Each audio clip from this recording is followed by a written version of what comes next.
I used to think hope was a quiet thing. You light it like a candle, set it where the drafts can't get to it, and tend it while the rest of your life goes on. Groceries, group chats, Tuesday garbage.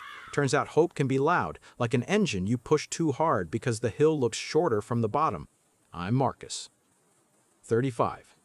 Security engineer at a hospital system in Boston, which basically means I'm paid to make sure the bad guys can't talk machines into believing they're doctors. My wife Nora is a brand strategist who can sell you a shampoo with a sentence and make you feel like you're buying a philosophy. We met at Trillium on a Friday when the city smelled like wet stone. She asked if she could share my table because her friends were late, then never stopped sharing my life because I was early for once. We did the things. Winter walks on the Esplanade that made us forgive February. A Brookline rental with a kitchen that believed in mornings. A shepherd mix we named Ivy because she climbed into places she didn't belong and made them prettier. We got married at the Lars Anderson Park boathouse and danced under a tent that made my mother cry because the lights looked like a sky that had decided to be kind. Kids were part of the plan, the way retirement is, a someday we said out loud because otherwise the word felt fragile. We tried like people in commercials, tried like adults with apps, tried like two people who thought you graduate into the next stage of life by performing competence at the current one. After a year of smiling through late periods that weren't late enough, I booked a consult at Charles View Fertility on Longwood because my job has taught me to call experts before you break more than you can fix. Unexplained infertility is a diagnosis that feels like a shrug and a lab coat. Nora's numbers, fine. My numbers, fine. The doctor, Sud, soft voice, a wall of diplomas, said the sentences I knew he would, timed intercourse, IUI, IVF. We left with a packet that made our kitchen table look like we were applying for a visa to a country no one warns you, charges, taxes, and hope. IUIs first, science plus romance plus the particular humiliation of ejaculating into a cup in a bathroom with a poster that says, breathe. We did 2 rounds. I feel like a weird carnival game, Nora joked after the second one, leaning into me in the elevator while holding the little appointment card like a ticket. We were still laughing then. I bought her a pastry from Tat because people who eat sugar in daylight are less likely to cry in the bathroom at night. It didn't work. Unlucky, Dr. Sud said gently. IVF sounded like bringing artillery to a snowball fight. Nora did the shots with grim grace. I mixed meds like a bartender with anxiety. Our fridge became science. Our trash became biohazard. We whispered to follicles like they were seeds. It worked a little and didn't.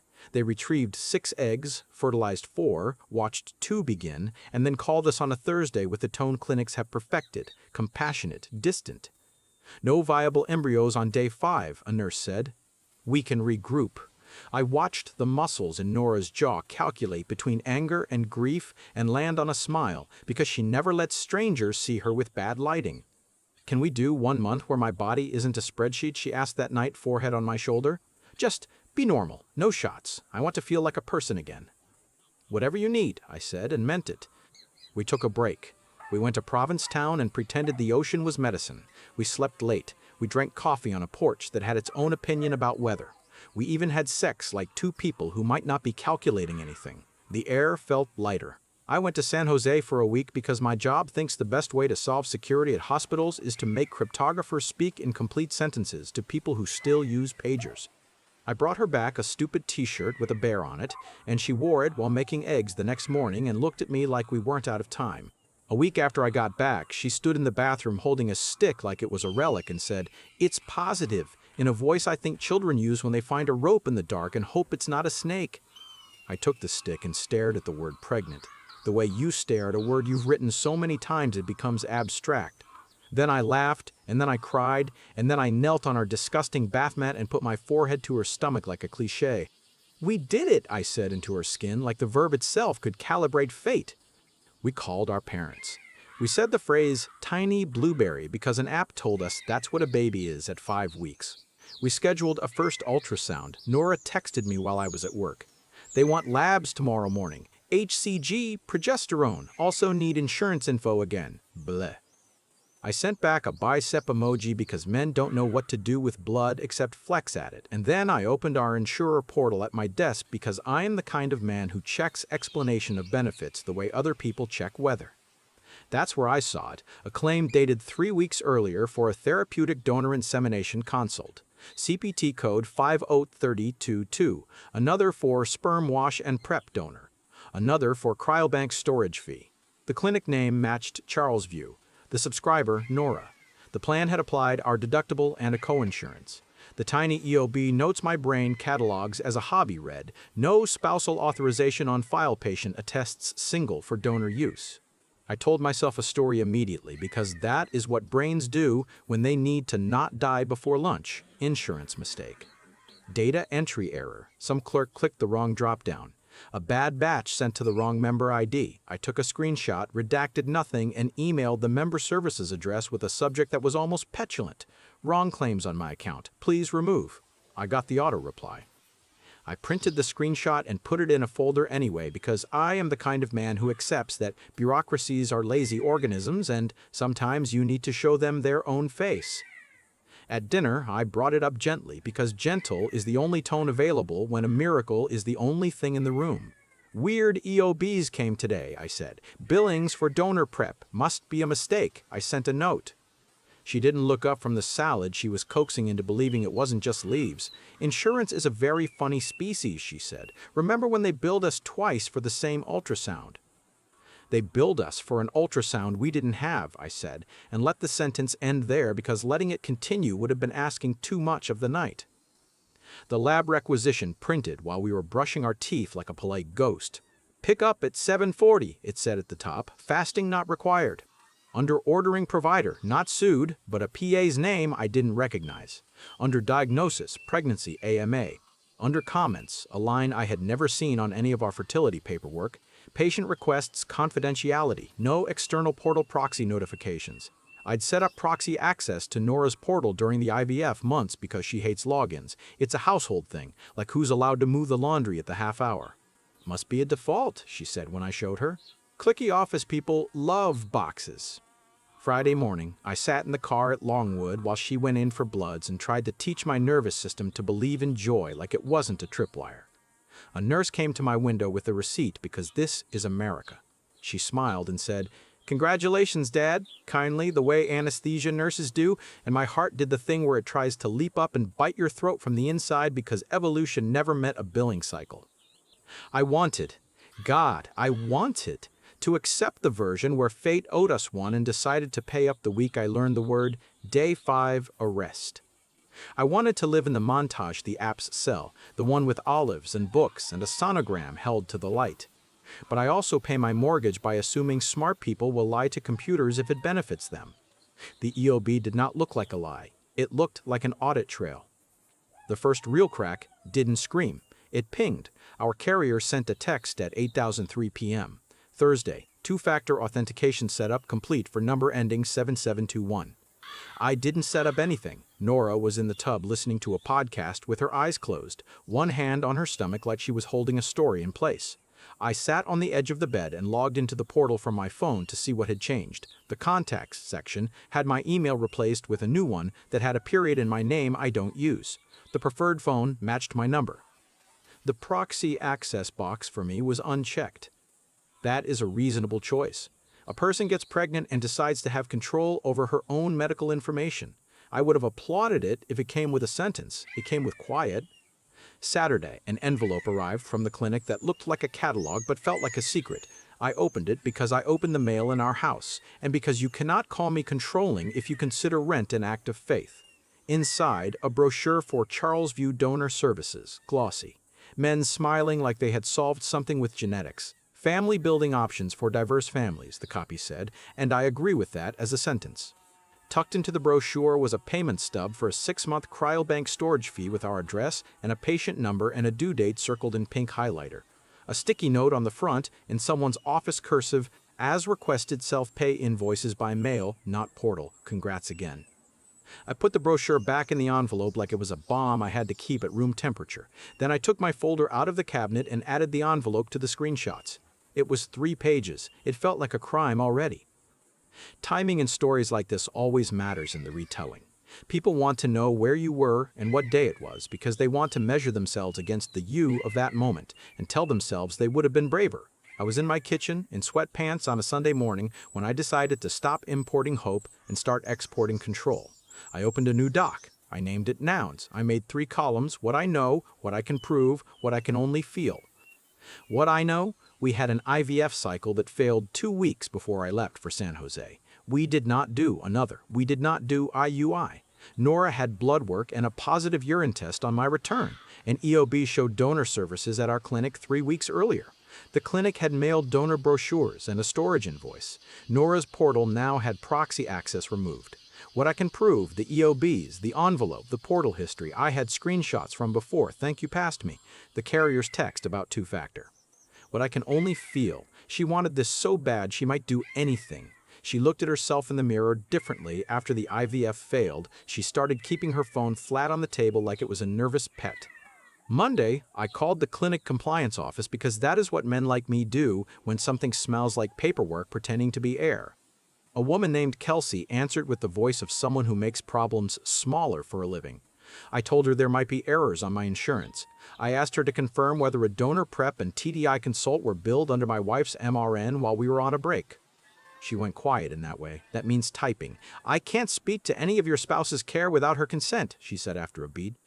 If you believe there's an error, you can fax our release form and your question. Fax.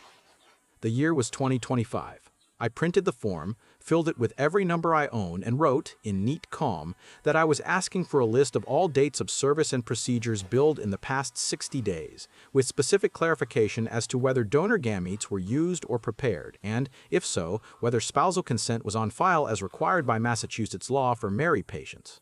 I added that last bit because my job has taught me that people who break rules count on you not knowing there are rules. I faxed it from my office because I still go into buildings and pretend the world is sane.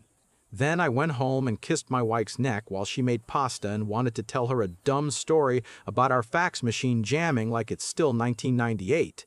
Instead, I asked what she wanted to do about nursery paint colors because there is no version where I make the baby's room an evidence locker. Tuesday morning, a letter arrived from Charlesview addressed to me, not Nora. That alone sent a chill across the floor. Inside, 2 sentences typed like they believed they were putting a genie back in a bottle. Dear Mr. Klein, we received your request for information regarding your spouse's care. Under Massachusetts law and our policy, we cannot disclose any information about donor use without the patient's consent. We can confirm that no services have been billed under your insurance erroneously. If you have questions, please have your spouse contact us. I read it 3 times because it said nothing and everything. Your insurance is correct. We are not going to tell you why. Have her call. The weasel word was donor use. The law says spousal consent is required for the use of donor gametes in assisted reproduction for married people. The clinic was telling me with lawyerly politeness that if a donor was used here, they had a document with my name on it, or a story about why they didn't need it. I knew I hadn't signed anything, so the story had to be better than me. At lunch, I walked to a coffee shop on Huntington and pulled up our insurer portal again because masochism is a habit dressed in diligence. New EOBs had posted HCG quantitative X2, progesterone, prenatal panel. Fine. Another, new patient consult, reproductive psychiatry. Nora hadn't mentioned that. The provider's note title was visible. Counseling disclosure decisions for donor-conceived child. I swallowed half my coffee wrong and coughed so hard a woman offered me a napkin. I took it because sometimes strangers save you while you do math in a public place. That night, Nora curled into me on the couch under a blanket that has seen 6 winters and 3 fights and 1 dog surgery and said, "I'm so tired, it feels like I'm made of jelly." "Growing a person," I said, and kissed her hair. "You want me to go to the scan alone tomorrow?" she asked, almost casual. "They said it's just the gummy bear one. You hate waiting rooms." "I want to go," I said, "because there are sentences you say without checking the weather.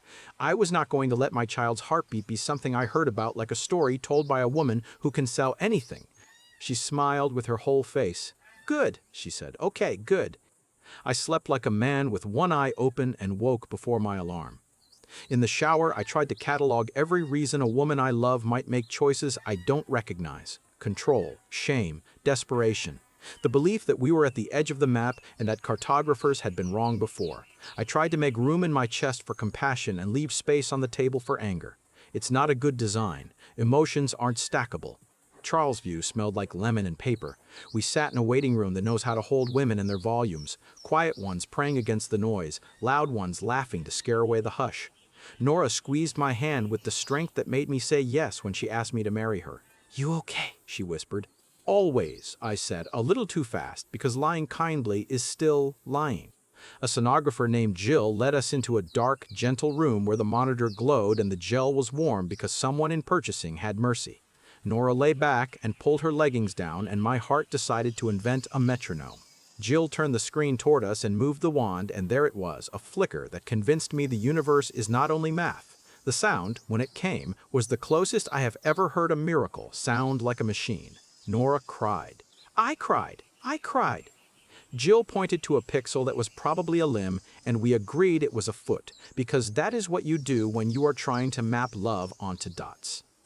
Then Jill clicked to a new screen measurements, dates. "Measuring at 6 weeks, 5 days, she said. "Any idea of your ovulation date?" Nora said, "No clue, we weren't trying, light as air." Jill typed 6-5. The computer made a little noise it makes when it agrees with biology. 6 weeks, 5 days as of today. I exhaled, then realized my breath had nowhere to go. 6 weeks, 5 days would put conception at a time when I was at a hotel in San Jose teaching a CFO why passwords shouldn't be pet-themed. I did the kindest thing I know how to do. I said nothing. I smiled. I asked Jill if we could have a printout. She printed 3 like she was giving us the whole series. Nora slid off the table, wiped gel, kissed me. "We did it," she said into my neck, her voice bright and fragile. "We're doing it," I said, because tense matters. After, in the hallway, a care coordinator handed Nora a hospital pre-registration packet. "Makes delivery easier later," she chirped. Nora tucked it in her bag. At home, while she napped, I opened the packet because I opened the mail.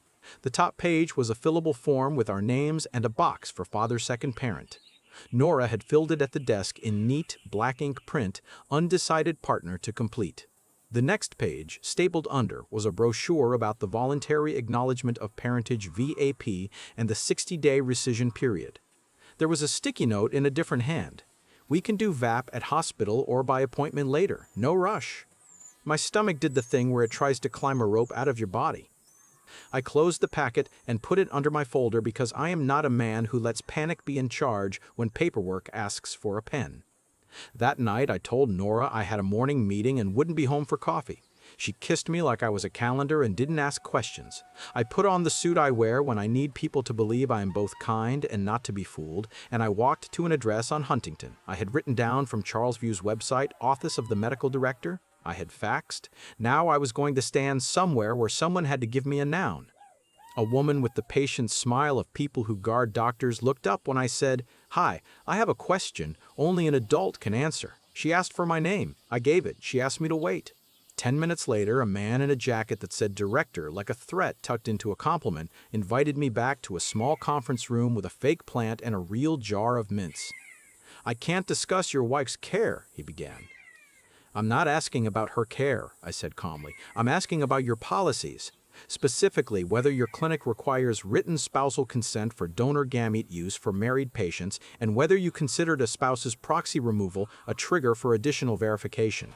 I'm also asking a human question: if a donor was used here without my knowledge or consent, what you plan to do to fix it before a baby is born into a lie." He blinked. He did not expect nouns from a man in a hospital tie. "We follow ASRM guidelines and state law," he said. "Form sure. We require spousal consent for donor use. We verify identity and require signatures." "Then you have a signature you think is mine," I said gently. "I'd like to see it, or at least I'd like to hear how you obtained it." He straightened. "If you believe fraud occurred, file a complaint with our compliance department." "I did," I said. "They faxed me a letter that said my insurance is correct and that I should ask my spouse. I am asking you because I don't want to ask my spouse a question you should be able to answer with, 'We won't hide behind her.'" We stared at each other long enough for the plant to grow. He sighed. "Mr. Klein," he said, switching to the tone clinicians use when lawsuits are sleeping in nearby rooms, "sometimes patients choose to self-pay for donor services and ask us to route communication privately. If a married patient insists she is single, we have steps, but we also have a business to run," I said, not unkind. I'm not here to make a headline. I'm here to get a live person to look at an audit log and decide whether your policy is a promise or a suggestion. He looked at the ceiling like he was counting the things he had already forgiven today. I can review the record for anomalies, he said. If I find process issues, I will contact you. He stood. I stood. We shook hands like two men pretending this was a meeting and not a confession rehearsal. I walked out into the cold with my jaw clenched and my folder heavier than it was designed to be. On the walk home, my phone buzzed with an unknown number. "Hey Marcus," a voice said, bright West Coast casual. "This is Liam from Body Lab. I trained Nora. She asked me to drop a box by your place this afternoon. Supplements, wanted to make sure you'd be home so Ivy doesn't eat it." "We don't take deliveries," I said on habit, then processed. "Body Lab?" "Jim on Mass Ave," he said. "We've met at the holiday party?" I had not met a Liam. Nora had mentioned a trainer who understands pelvic floor. I pictured a man with kind eyes and an Instagram. "Leave it with the concierge," I said. "I'll grab it." He hung up. I Googled Body Lab and found a wall of abs and testimonials and a headshot that matched the voice. Liam, functional strength, pre-postnatal. I clicked through to his public Venmo because nobody learns, and there it was, payments from Nora with hearts and leaf emojis and a note, recovery blend, that made my throat dry. Another, storage, 22. Another, deposit hold. I swallowed a laugh that wasn't a laugh. That wasn't a laugh. That wasn't a laugh. The supplement box he left contained exactly what it said: magnesium, omega-3s, prenatal vitamins, and an empty space where something heavy had been removed. Under the flaps was a packing slip with his gym's address and, in faint pencil, a note, "Cryo tank goes back mon." I am not a man who makes stories out of thin air. I am a man who stacks nouns until gravity appoints itself, the narrator. That night, while Nora slept with her hand on her belly like a prayer, I sat at the kitchen table and listed everything I needed before this turned into a disaster starring a baby, get the carrier's audit of the two-factor change, pull the clinic's portal access logs, she had at some point granted me proxy. Under HIPAA, I could at least ask for a log of when my proxy was removed, request the so-called spousal consent, let them tell me no on paper, print the Venmo screen, public is fair, screenshot Body Lab and Liam, write down the San Jose dates, and find a lawyer whose eyes don't blink at words like TDI and VAP. In the morning, I called a partner at a health law firm our hospital retains for messy things, patient complaints, physician contracts. "Not asking you to represent the hospital," I said. "Personal, quiet. I need to protect myself without setting something on fire that burns a child." She gave me the name of someone who does family and med stuff without adjectives. "Carmel," she said. "She'll tell you which forms to ask for and which rooms not to enter without a witness." Carmel's office sat over a bakery that made the street smell like forgiveness. She listened without blinking, then drew a triangle on a legal pad with 3 words at the corners: truth, time, law. "We don't blow this up at the 12-week scan," she said. "We don't blow it up on Instagram. We blow it up in a conference room where the clinic has to either produce a spousal consent or admit they let a patient circumvent it. We also send a preservation letter to the cryobank for any donor records used with your spouse's MRN. And we prepare 2 things you are not going to like saying out loud: an affidavit of non-paternity to file if it comes to that, and a letter to the hospital birth registrar instructing them not to accept any voluntary acknowledgement of parentage signed in your name unless witnessed by counsel. This keeps you from being downstream of a lie." "I don't want to hurt her," I said, hating the sound of my voice because it made me sound like a man asking not to make decisions. "You are trying not to be erased," she said. "Those are different things." She sent the letters same day. She CC'd me on the clinic one so I could see the words "sit in black." "Please provide the following: 1. Copy of any spousal consent executed by Mr. CC. Klein authorizing the use of donor gametes. 2. Access logs for the patient portal noting removal of proxy access and enabling of confidential flags. 3. Chain of custody records for any donor specimen used or prepared. 4.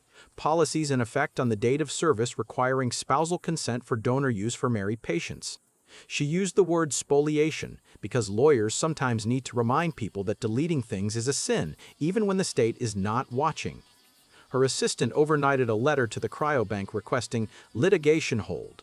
Reading those words made me feel like I had brought a tank to a kitchen table, but the alternative was to stand there bare-handed while someone remade my life in a story I wasn't invited to. I decided to do one more thing before the day ended because my job has taught me that sometimes the router has the best memory in the house.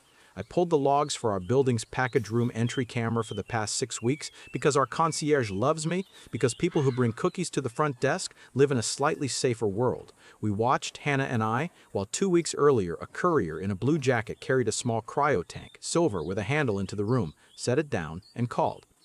30 minutes later, Liam from Body Lab walked in with a beanie and a backpack, signed something, and wheeled the tank out. Hannah looked at me like she had accidentally watched the wrong channel. I'll email you the log, she said. Do you need water? I walked home with my folder hugging my ribs. Nora was at the table writing baby names in the margins of a magazine like a teenager and saying them out loud to hear which ones wanted to live. Maeve, she said, and smiled when the sound sat in the room well. Or Jonah. Jonah's cute. Jonah's cute, I said, and my voice didn't break because I am a man raised by women who know how to not let a moment bleed on the good rug. My phone buzzed. A new email from the clinic. Subject: Policy and Process. Body: Dear Mr. Klein, we have reviewed your concerns. Our policy requires spousal consent for donor use for married patients. We do not disclose whether donor services were utilized in a particular case without patient authorization. We can confirm that our process was followed. If you have further concerns, please contact our legal counsel. It ended with a name and a firm and a signature block that told me this was now a room with people who didn't laugh at parties. I forwarded it to Carmel. She called, didn't email, because some sentences shouldn't live in a subject line. They're telling you, in lawyer, that they have a piece of paper they will claim as you, she said. Which means either someone forged you, someone tricked you, or someone convinced a lazy notary to believe a man with a hat was you for 10 minutes. I will get that paper. How? I asked. Subpoena, she said, if they don't show us voluntarily. What do I do? I asked, a question I have not asked since I learned how to fix a clogged disposal without YouTube. You plan your reveal like an adult, she said, not to punish, to protect. You ask for a meeting at the clinic with their legal and compliance and the medical director. You ask Nora to come to review billing errors. You bring me, you bring your folder, you bring a copy of the Massachusetts spousal consent statute highlighted like an overachiever. And then, when they tell their story, you put the ELB and the cryobank log and the photo of Liam with the tank on the table. You do not raise your voice, you let the room hear itself. After that, we decide what to tell your families and when. Is there a version where this is not what it looks like, I asked, because you have to give Hope a seat at the table even if you intend to escort it gently out. There's a version where a clinic messed up and a nurse went rogue and your wife panicked and thought she could fix the worst decision of her life by leaning into it, Carmel said. There's not a version where your baby is yours if a donor was used. There can still be a version where you're a father in the ways that matter if you decide to be. But you don't sign a lie because you're trying to be the hero. Heroes usually end up broke and alone. I stared at the ultrasound printout on the fridge where it sat crooked under a magnet shaped like a lobster and thought of how big and small a flicker can be. In the living room, Nora hummed a song my mother sang doing dishes when I was a kid. Ivy sat at her feet like a shadow that loves better than men. I put my folder on the table and wrote a list of questions because that's what I do when I have to walk into a room where a version of the future will be picked like a door prize. What date did they collect and prepare a donor specimen? Which physician and nurse are on the chain of custody? What form do they believe I signed? How was my identity verified? Who removed my proxy access and when?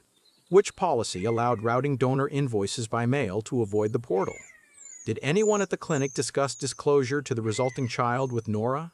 Did anyone counsel her about spousal consent? If they say I consented, what IP address signed the e-consent?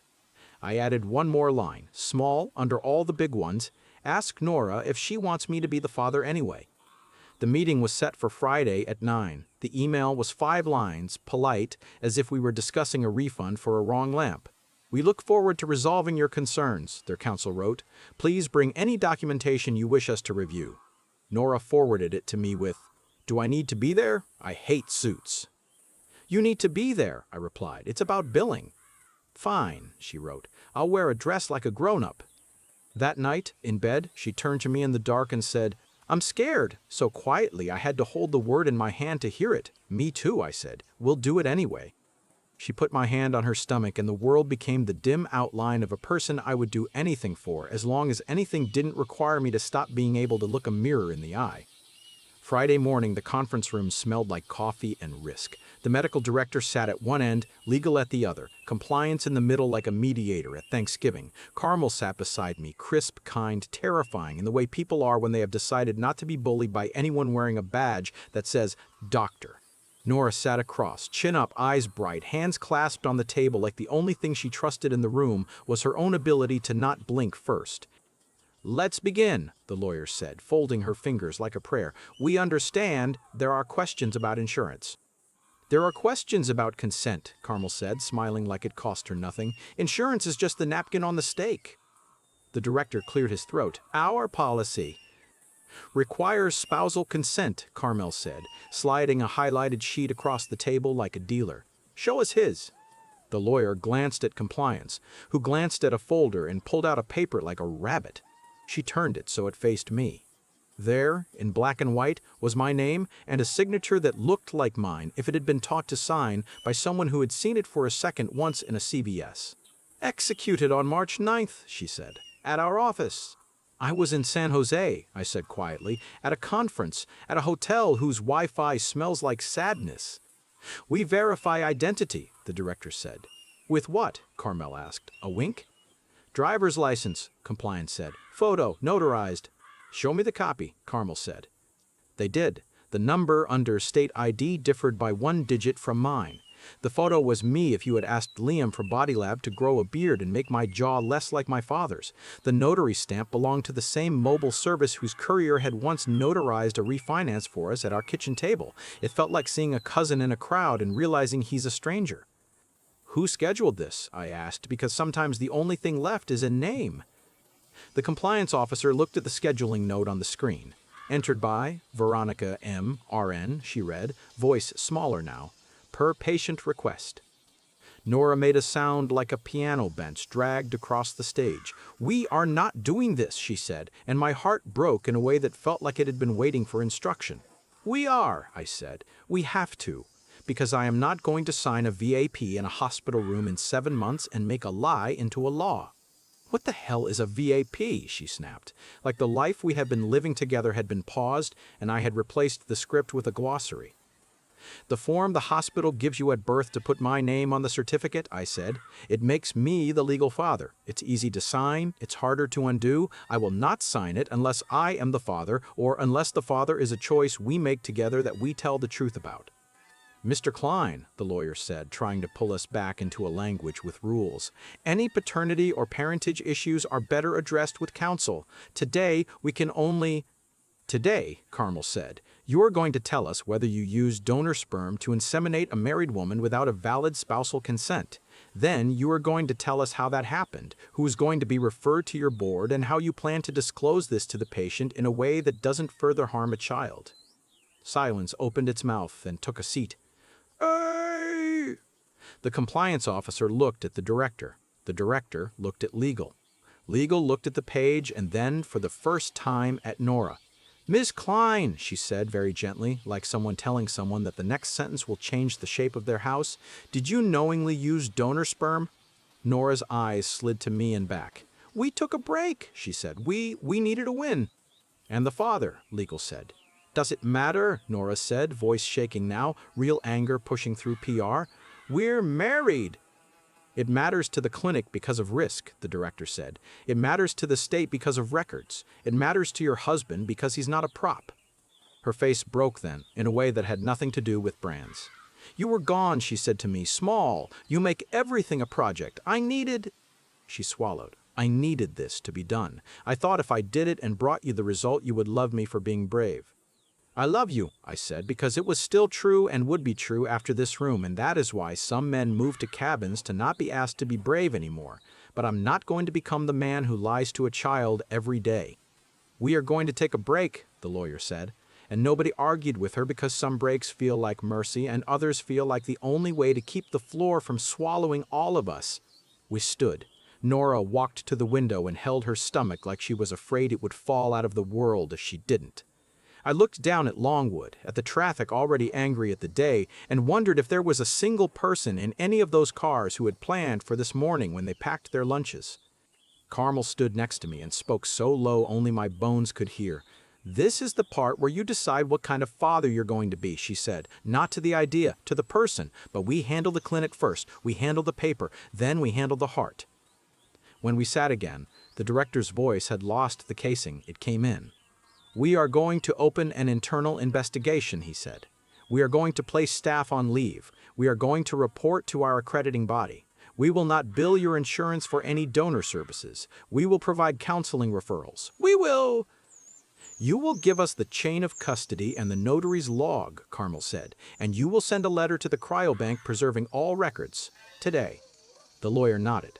We'll send it by 5, she said. She looked at Nora once more, and I watched something pass between women who both know what it costs to be believed in rooms like this. I am sorry, she said, and I believed she meant it. When we walked out of the clinic into the hard light of Huntington, Nora put her sunglasses on with hands that had never shaken before in public. You destroyed my life, she said without looking at me. You built it on a document I didn't sign, I said. I'm trying to keep the roof up. At home, the ultrasound photo on the fridge looked exactly the same as it had that morning. I took it down and put it in the folder because sometimes the only way to honor the future is to admit the past has to be written in ink. That night, I lay awake listening to Nora breathe on the other side of the bed and realized hope isn't a candle or an engine. It's a ledger. And now that the numbers were on paper, I could finally stop pretending they added up just because we wanted them to. The clinic sent their letter by 5, like Carmel said they would, and the moment it hit my inbox, the part of me that builds firewalls for a living stepped aside for the part that has a spine. Carmel filed preservation notices with the notary, the cryobank, and the courier service that had dropped a silver tank in my building.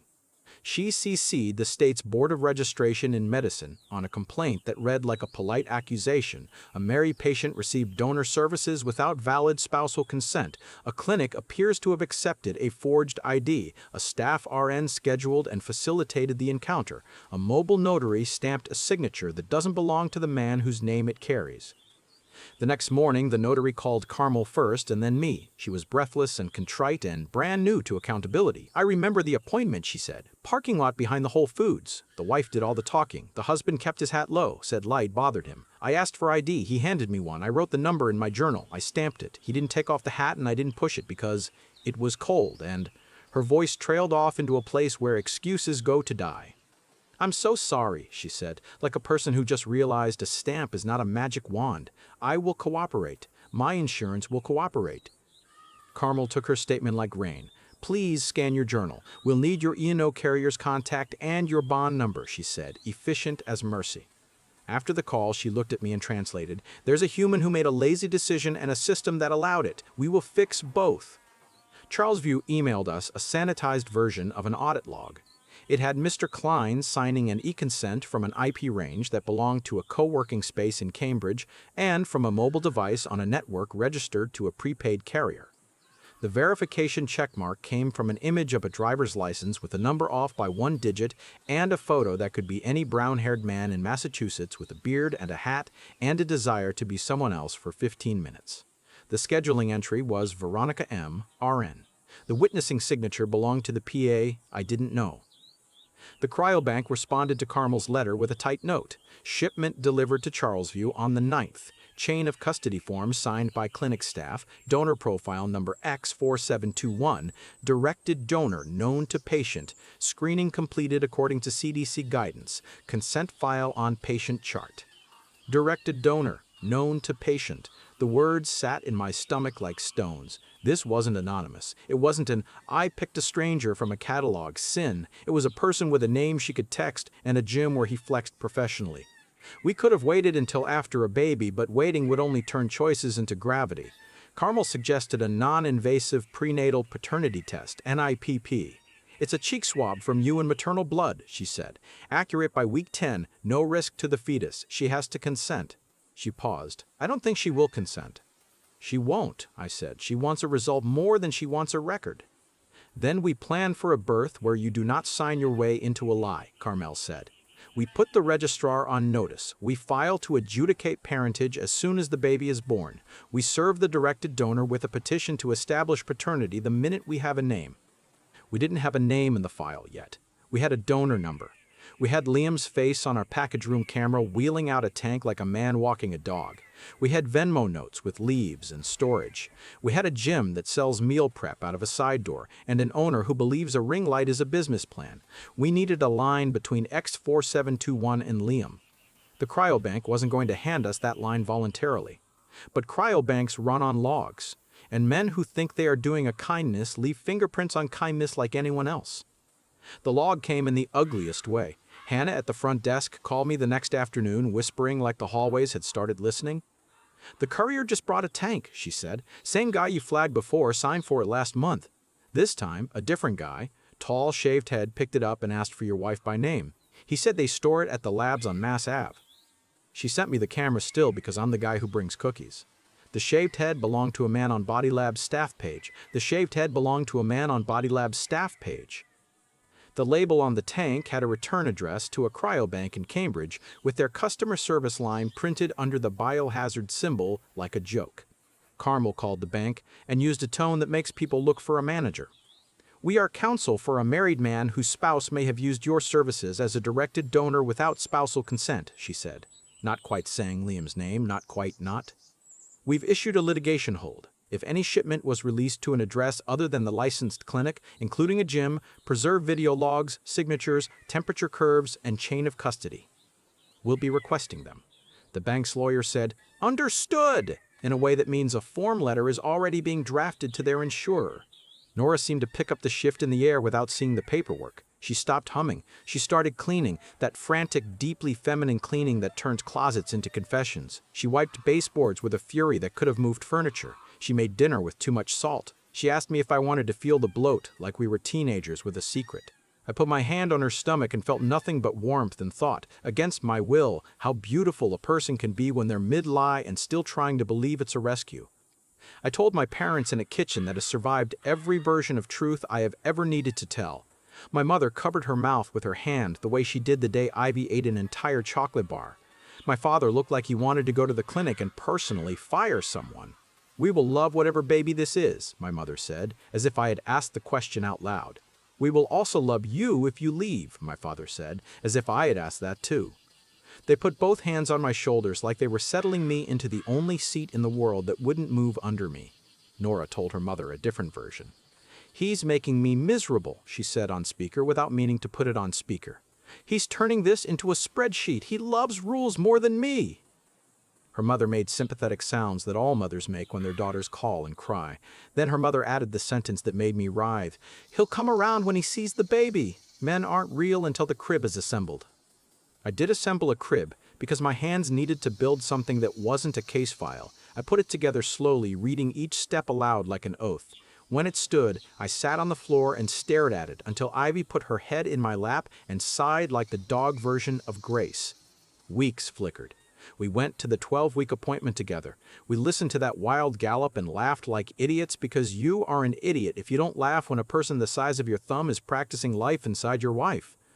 The OB presented the voluntary acknowledgement brochure again without any agenda in her voice.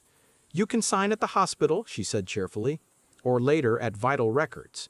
I folded it into thirds and did not tell her I had already sent a letter to the birth registrar with my signature and Carmel's letterhead attached, instructing them that if my name appeared on a VAP without my counsel present, it would mean a forgery had graduated to farce. Carmel filed a quiet, boring motion in court. No one outside the room will ever read a petition to adjudicate parentage upon birth, a request for the court to order genetic testing within 5 days of delivery, a motion to prevent the hospital from listing me as the father on the initial certificate without a court order. The judge set a date for 2 weeks before Nora's due date and told us to bring our documents and our comm. The clinic's internal investigation, which I expected to be a whitewash, turned out to be a gun going off inside their pristine reputation. Dr. Sood requested a meeting with us separate from legal and compliance. He sat in the same small conference room where the plant pretended to be alive and looked at us like a man who had been told how many steps led to the bottom just after he'd already fallen. "We failed," he said simply.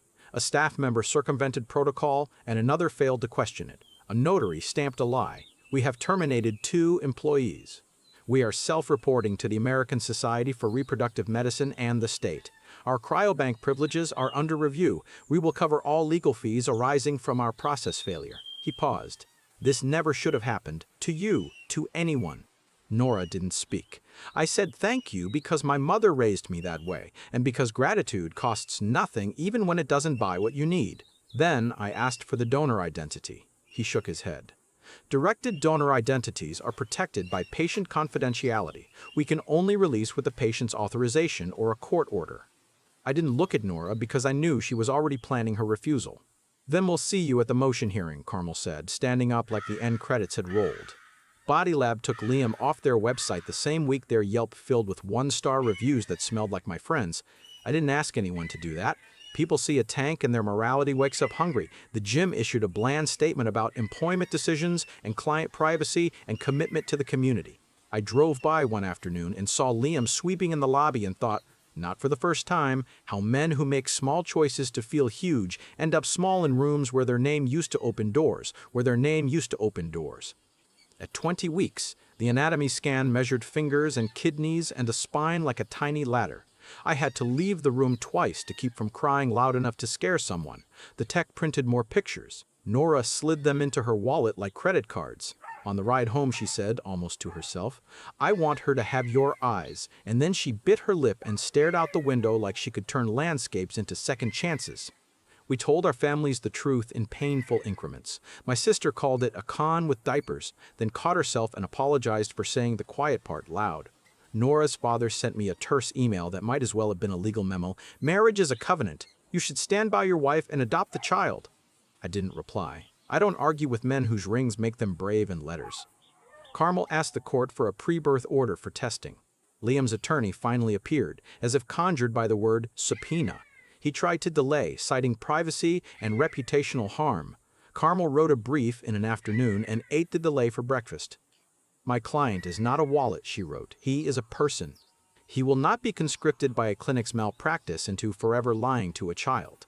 The judge, who wore reading glasses like they were offended by foolishness, signed the order, genetic testing within 5 days postpartum for mother, child, and alleged directed donor. Nora stopped speaking to me the week before the court date. She moved into the guest room without theatrics. Ivy slept on the floor halfway between us like she had been appointed to split the difference. I made casseroles and froze them because feeding the future felt like a job a man could do without lying. I packed a hospital bag that included a copy of the court order, 2 pens, and a toothbrush. The hearing was quick. The judge asked 3 questions that required nouns. Were we married at conception? Did the clinic use a donor? And was there a valid spousal consent? The answers were yes, probably, and no. The court order for testing renewed with the ink still wet. Nora's lawyer asked whether the court could forbid me from publishing details that might harm his client. The judge looked at me and said, Sir, can you refrain from performing this online? And I said, I have refrained from performing since the day I faxed a form, and he nodded like that was the answer he needed for his soul. When Nora went into labor, she texted me one line, It's time. I drove like a sober man to the hospital we both work in and found the floor where tenderness and pain have learned to share the same hallway. Nora refused my hand and took a nurse's instead. I stood at her shoulder and breathed the way a man breathes when he is watching both his life and his plan unfold at the same time. The labor ran 12 hours. It felt like 12 days. She pushed and screamed, and I did the thing men do that is part ritual and part apology, you murmur. You've got this, in a voice you hope sounds more like a promise than a bargain. Our daughter arrived with a sound that made the architecture of the room stranger and kinder. She was red and offended and perfect. My heart did that stupid exploding, and then, because paper is my religion now, I handed the registrar a copy of the court order while my hands were still shaking. No VAP today, I said. Court-ordered testing. We'll get you names later. She nodded like she'd been waiting to be asked to be a grown-up all week. The swabs went into labeled envelopes under a nurse's impassive eyes. Liam refused to appear in person. He submitted to a cheek swab at a hospital across the river under order. The lab turned their machines the way good labs do when court orders are stapled to samples. 3 days later, Carmel forwarded the email with the subject line that would end one version of my life and begin a different one. Probability of paternity, no bot ... Probability of paternity, 99.9 pot ... I stared at those numbers until the decimal points grew tired. Then I set the phone down and looked at my daughter asleep in the bassinet in my living room, hands curled like she had memorized the shape of forgiveness. The truth didn't change her weight. It changed my job. Carmel filed our divorce the week after the results. Massachusetts still believes in the presumption that a husband is a father until the court says otherwise. The court said otherwise in 6 pages. I was declared not the legal father. The order established Liam as father and set child support based on his cheerful Instagram income and the very uncheerful reality of a court's ability to turn emojis into arithmetic. Nora moved into a 1-bedroom in Cambridge with good light and awful parking. The clinic's insurer wrote checks with too many zeros to cover our legal fees and to settle an emotional distress. Claimed they had no appetite to litigate in a world that reads headlines about consent breaches like they're recipes for rage. Veronica, the RN who scheduled the appointment, lost her job and her license is under review. The PA resigned. The clinic now requires an in-person spousal verification with photo, 2 non-expired IDs, and a selfie with a date stamp on a whiteboard like a kidnapped person who knows how to bring humor to a crisis. They started mailing brochures to spouses whether patients want them mailed or not. Too late for us, just on time for someone else. The notary's bond paid our fees with a letter that said no admission of wrongdoing, while admitting everything in the language only insurance lawyers speak. The mobile service updated their training from "don't notarize in parking lots" to "make people remove hats." It would be slapstick if it didn't feel like stitches. Liam posted a story with a black screen and the words, "Fathers aren't sperm donors," and then took it down when his lawyer called. He pays child support now. He complains to friends about family court like it's a planet with a mean sun. He sees the baby Wednesday evenings and every other Sunday for now. He brings tiny sneakers and devours the attention of baristas who think men with babies invented love. Maybe he'll grow into the job, maybe he won't. That's not my problem anymore. Nora asked to meet at a cafe near Central Square 2 months after the birth. She wore exhaustion like a coat. She didn't start with defense. She started with a sentence I didn't know I still needed to hear. "I did this," she said. "I made a choice and then I kept choosing it because I thought if I stopped, everything would crash. I told myself I was saving us. I wasn't." "I know," I said. "It wasn't absolution. It was a ledger balancing out finally." "I want you in her life," she said, tentative, like she was offering me a fragile heirloom. "Not as a legal father, as, God, I hate the word uncle, as Marcus, as the person who can fix a garbage disposal without YouTube and make the world boring in the exact way a kid needs. I don't want to raise her in a home where the first story she learns is that lies hold houses up. I want you around so she knows what it looks like when a man doesn't fall apart just because he's right." I looked at the photo of our daughter on her phone, cheeks like a promise. "I'll be around," I said. "I'll be boring. I'll be the guy who shows up with math homework and the right drill bit." I paused. "But we don't pretend. She gets a true story when she asks. Age appropriate, but true." Nora nodded and cried and laughed and did the face I fell in love with when she told a barista once, years ago, "Actually, can I change my order?" and then apologized to the universe and herself at once. "Thank you," she said, "for not making me a villain in every sentence just because I earned it in some." That's the part of the story where the internet wants fireworks or hand-holding or a TikTok of a modern family dancing on a patio. We got none of those. We got a schedule. We got a Google Calendar called Jellybean, where I am invited to doctor's appointments as Marcus. And sometimes I sit in the lobby, and sometimes I go in, and sometimes I pick up diapers like a man running a very strange errand. We got a Friday night in July where I sat on the floor of Nora's apartment while the baby fell asleep on my chest, and the Red Sox lost, and nobody lied to anyone about anything for 3 consecutive hours. It was the best time I've had in years. People ask for the moral. You can hear the hunger in their voices. They want to know what to do if their life starts smelling like ours. I don't have one moral. I have a handful of sentences that kept me from burning everything down. Paper is a kindness. The truth is, not a bat. Babies deserve names unhooked from lies. And every system is a person's choice repeated until it feels like the weather. I chose to be dull where I could have been dramatic. I chose to let a judge tell the room what kind of father I am. I chose to not call a woman I loved once a monster in public, to try to even a score. The world was already evening without me. What would you have done? Would you have signed the VAP and raised a child who wasn't yours because love felt louder than the ledger? Would you have blasted the clinic online or quietly collected nouns until legal letters did what rage couldn't? Would you have forgiven and tried to rebuild inside a marriage where the plumbing is now lies? Or would you have done what I did, refuse the lie, keep your heart open for the person, and learn to be an adult who shows up at daycare with a drill for the cubby that doesn't line up? If this kept you listening, drop your take in the comments. Tell me how you would have walked out of that conference room, or if you'd have flipped the table and dared the cameras to make you a villain. Hit like so. This finds the next person who just found a donor brochure in their mailbox with their address on it and a feeling they can't name. And subscribe if you want more long, messy, true-feeling stories where the twist isn't a chair-throwing showdown, it's a forged consent, a cryo tank in a package room, and a man who learned that sometimes the bravest thing you can do for a baby is to refuse to sign a beautiful lie.